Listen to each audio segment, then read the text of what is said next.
Assalamualaikum warahmatullahi wabarakatuh. Selamat datang di TKC Family Channel, para pendengar setia. Hari ini kita akan membahas sebuah topik yang mungkin sering menjadi perdebatan di dunia filsafat, tetapi jarang kita sadari pentingnya dalam kehidupan sehari-hari. Kali ini, kita akan mengangkat tema besar dari Immanuel Kant dalam bukunya Kritik Nalar Murni. Pengetahuan a priori versus a posteriori, mana yang lebih penting?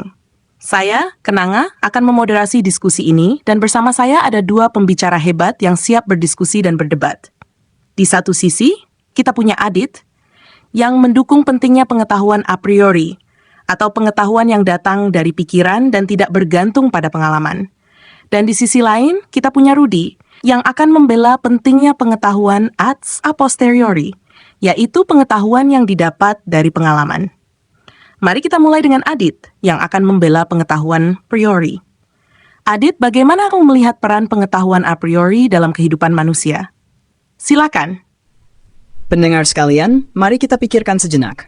Ada banyak hal dalam hidup yang kita tahu tanpa harus mengalami langsung. Contohnya, dalam matematika, kita tahu bahwa 2 plus 2 = 4 tanpa harus menghitung koin atau apel. Ini adalah contoh dari pengetahuan a priori. Pengetahuan yang kita miliki tanpa perlu pengalaman fisik. Kant menyebutnya sebagai pengetahuan yang murni dan bersifat universal, seperti prinsip-prinsip dalam matematika atau logika. Tanpa pengetahuan a priori, kita tidak bisa memahami dunia dengan cara yang sistematis. Misalnya, hukum kausalitas, bahwa setiap akibat memiliki sebab, adalah pengetahuan a priori yang memberi kita dasar untuk memahami bagaimana segala sesuatu di dunia ini berhubungan.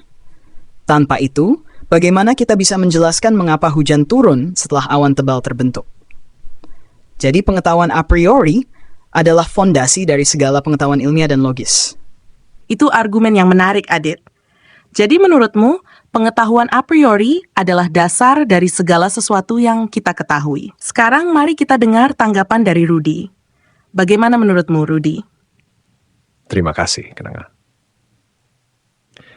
Pendengar, mari kita realistis. Pengetahuan yang paling relevan bagi kita sebagai manusia adalah yang datang dari pengalaman langsung, yaitu pengetahuan a posteriori. Bayangkan saja apa gunanya memahami konsep gravitasi jika kita belum pernah menjauhkan sesuatu dan melihat bahwa benda itu jatuh. Bagaimana kita bisa tahu bahwa api itu panas jika kita belum pernah menyentuhnya? Pengetahuan a posteriori memberi kita pemahaman tentang dunia nyata yang kita tinggali. Misalnya, ilmuwan menemukan hukum alam seperti hukum Newton tentang gerak, bukan hanya dengan berpikir tetapi dengan melakukan eksperimen dan observasi.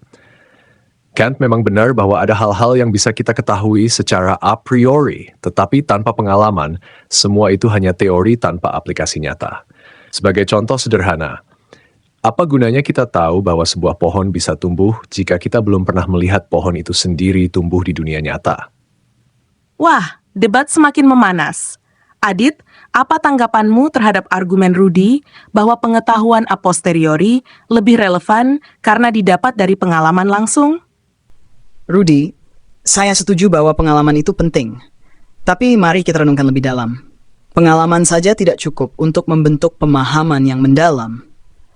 Sebagai contoh, seorang anak mungkin melihat matahari terbit setiap hari, tetapi tanpa konsep a priori tentang waktu dan ruang, dia tidak akan mengerti bahwa bumi sebenarnya yang berputar mengelilingi matahari.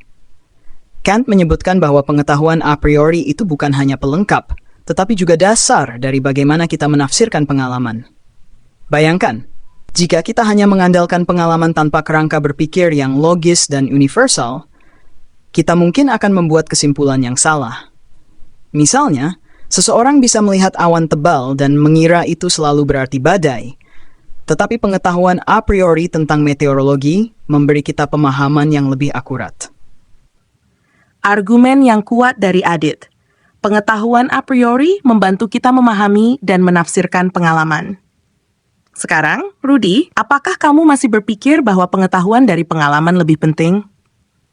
Tentu saja, Adit. Tetapi pengalaman adalah guru yang terbaik.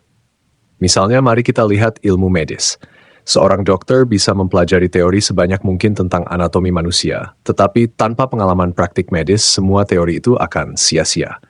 Begitu juga dalam kehidupan sehari-hari, kita mempelajari banyak hal melalui pengalaman, seperti belajar mengemudi, memasak, atau bahkan berbicara bahasa. Teori tanpa pengalaman sama seperti peta tanpa tanah yang nyata untuk dilalui. Kant sendiri setuju bahwa semua pengetahuan kita dimulai dari pengalaman.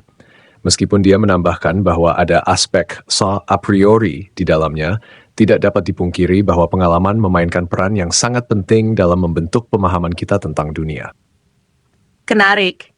Jadi menurut Rudy, pengalaman adalah kunci utama dalam membangun pengetahuan yang benar-benar bermakna.